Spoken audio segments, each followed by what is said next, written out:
సుబేదారి చౌరస్తాలో మద్యం మత్తులో గ్రానైట్లాడుతూ వెళ్తున్నటువంటి ఒక లారీని ఢీకొట్టింది ఇనోవా వాహనం. కారులో ఉన్న 5గురికి కూడా చాలా తీవ్రంగా గాయాలయ్యాయి. ఆ దృశ్యాలు చూస్తే నిజంగా మీరు కూడా ఆశ్చర్యపోవాల్సిందే. అసలు ఏంటి ఆ వేగం? కనీసం అక్కడ ఒక చౌరస్తా ఉంది, అక్కడ స్పీడ్ నియంత్రించాలని అంటే కంప్లీట్గా ఆ కారు నడుపుతున్నటువంటి వ్యక్తే నియంత్రణ తప్పాడంటే ఇంకా కారే నియంత్రణ ఉంటుందని చెప్పండి. ఏకంగా ఇంకా అదృష్టవశాత్తు వాళ్ళకి ఎటువంటి అపాయం జరగలేదు, అంతా సేఫ్గానే ఉన్నారు. కానీ ఇక్కడ లారీ ఉంది కాబట్టి సరిపోయింది. ఇదే స్థానంలో లారీ స్థానంలో కనుక ఇంకేదైనా బైక్ ఉన్నా, ఇతర కార్ ఏదైనా ఉన్నా కూడా ప్రాణాలు గాల్లో కలిసేవి.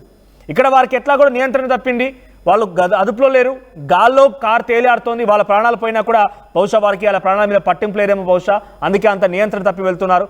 కానీ ఆ ప్రమాదంలో లారీ కాకుండా ఇంకేదైనా కనుక ఉంటే వీరి కారణంగా ఇతరుల ప్రాణాలు కూడా పోయేవి. ఇది ఏకంగా హన్మకొండలోని సుబేదారి చౌరస్తాలో చోటు చేసుకుంది. మీరు చూడండి, ఆ కారు వచ్చిన వేగానికి ఒక్కసారిగా లారీ కుదిపేసింది. లారీ అంత హెవీ లోడ్తో ఉన్నటువంటి లారీ కూడా ఒక్కసారిగా పక్కకు జరిగి ఏకంగా ఆ వెయిట్కి, ఆ స్పీడ్కి లారీ కంట్రోల్ తప్పిందని రన్ చేసుకుని అక్కడ ఎటువంటి స్పీడ్లో వచ్చింది కార్ అనేది.